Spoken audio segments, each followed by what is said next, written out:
Hello, everyone. I'd like to tackle a controversial topic today.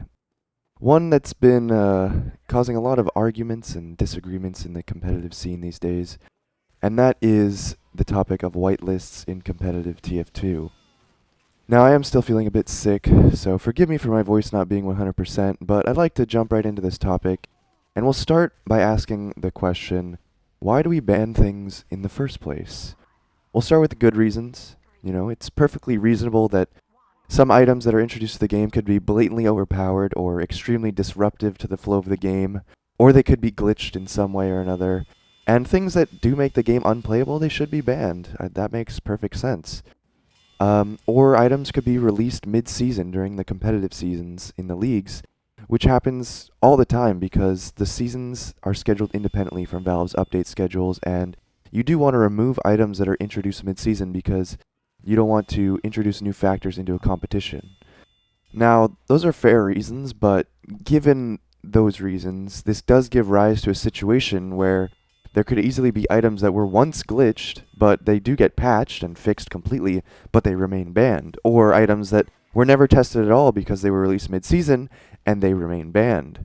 So the problem with that is, when do you reevaluate these items? They don't really break any of those good reasons for banning items, right? If some people had their way, the answer to that would be never, which brings us to some of the bad reasons for banning items.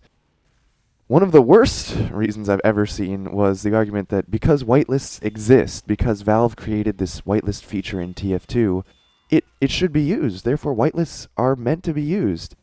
But I find this is kind of a circular and selective thinking. Valve also created the items, so did they not mean for them to be used too? They also created Highlander mode, they created pastime, they created manpower. So using this logic is kind of self-contradicting if you really think about it. Now, the most common argument against unbanning things is honestly just that people don't want to change. They're used to the way things have always been. They say things are not fun because they're different. But that's extremely subjective, isn't it? What's fun for you might not be fun for me. What's fun for the person using an item might be fun for the person not using it, and vice versa. Fun is not really something that we can really measure, and it can often be used as sort of a distraction. Whoever screams the loudest that they're not having fun suddenly gets to rule the conversation. So it's not really the best approach either. And one of the things that I always say to people that make this argument is that just because something's always been done that way doesn't mean it's right. I'm sure if you think real hard, you can come up with a few examples from history where this has held true. So there are good reasons for banning things, and there are bad reasons for banning things, but why should we unban things in the first place? Well, I personally think that well-designed unlocks can increase strategies available to players. They increase the viability of alternative playstyles, which I find interesting, and in many aspects they can increase the skill ceiling too. I won't deny that there are poorly designed unlocks. They exist. But the thing is, theory crafting these items isn't effective, and that's what people tend to gravitate towards doing. On paper, there's so many things in TF2 that could be considered absolutely game-breaking, but in practice, they prove not to be. We can only truly determine what items are broken by testing them, which would require unbanning them in some capacity, even if it was on a trial basis. And then you'll find often that some of those items don't actually have any effect on the game. Adding them doesn't cause huge changes in results. The better player still wins. The better team still wins. The game as a whole continues as it always has. So up to this point, though, the TF2 competitive scene has been a very grassroots scene, which gives us a lot of freedom in how we organize ourselves, and we can make these kinds of decisions, for the most part. A lot of people will draw parallels to the Super Smash Bros. Melee scene, a game that rejected the intended gameplay of the developers, and it's seen tons of growth very late into the game's lifespan. I think in many ways those comparisons are valid, and I draw a lot of inspiration from their scene, but at the same time you can point to other games that have introduced a pro mod and it ended up killing their game, something like COD 4. Because the thing is, actively resisting the developers of the game can ultimately create a huge barrier to entry to your scene, and this sort of elitist aura, and those are very risky attributes to be incorporating into any competitive scene if you want it to thrive. Looking around to other games, other scenes out there too, you'll see that they don't really have whitelists. what is overpowered kind of defines their game. It defines the meta. People flock to those things. People are forced to adapt and to be fluid with the changes of the game. If TF2 came out today, I firmly believe that even if it had all the exact same things that exist in the game right now as far as items and class balance, we would almost certainly have a completely different game with nothing banned, but a natural new meta would be established. But because we have all our biases and the history added into the mix, we have what we have now, and it's been very difficult to change that. The end goal in my eyes is that there shouldn't be a whitelist, that everything should be allowed. But for that to happen, I think every class and every weapon would have to sit in balance within the rules defined. You know, it's more realistic to accept the way things are and slowly iterate and improve on it. But the question may be that you might be asking, what's the point? And I do admit and I agree that chasing that goal would be futile if there was no prospect of change coming about.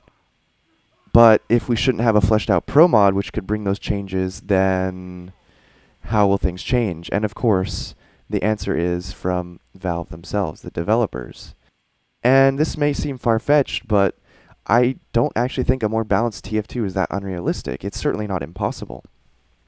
It would take some creative and major reworks to class and items, but we already know that Valve is on board with doing that, and they're starting with the Pyro. We know that's coming. The prospect might scare you of sort of a shift in the meta, but I personally welcome it, and I'm probably more open-minded than a lot of people out there. There's still people, though, that will claim that we should give up, that Valve doesn't actually care, that TF2's dead, but they seem to be overlooking the fact that TF2 is still played by tens of thousands of people a day. It's still regularly updated. It's still being maintained. They ignore the pre-Scream Fortress blog post that the TF2 devs put up, or the responses in the Gabe Newell AMA that all point to big things coming for TF2, and the continuing passion of the developers for this game. They ignore that competitive matchmaking was added to the game, which, while it was not a success yet, everyone knows, it's not been abandoned either, and it's still going to be an instrumental tool in Valve's mission to bridge the gap between casual and competitive players. They ignore that Valve developers have revealed that they do monitor tons of community discussions, they gather feedback, and many of the changes found in the last major rebalancing update in Meet Your Match were directly based on feedback from the competitive scene. I think we're moving in a great direction with the global whitelist, which helps us unify and create a more concerted effort towards producing that feedback for Valve to gather. Giving up now and rejecting working with Valve, participating in this process, it would simply prevent these kinds of positive changes from happening in the future. It would prevent us from having that sort of involvement in this process. And I know I personally will not accept that. I want to be as involved as possible. If I can be, I will be. And I think all of you should try to be as well. Now, we might have kind of gotten a little off topic from the main point of this video, but I think it all kind of links together. In the bigger picture, you know, weapon balance is only a small part of the path forward for TF2. And yes, a lot of that bigger picture stuff is out of our hands. But I believe that experimenting with whitelists is one of the absolute best ways for us to participate in the shaping of the future of this game. So I definitely think that people should be more open-minded about it and should rejoice that we actually have this opportunity to shape the way the game moves forward. So let me know what you think about this video in the comments, and thank you for watching. I will see you next time.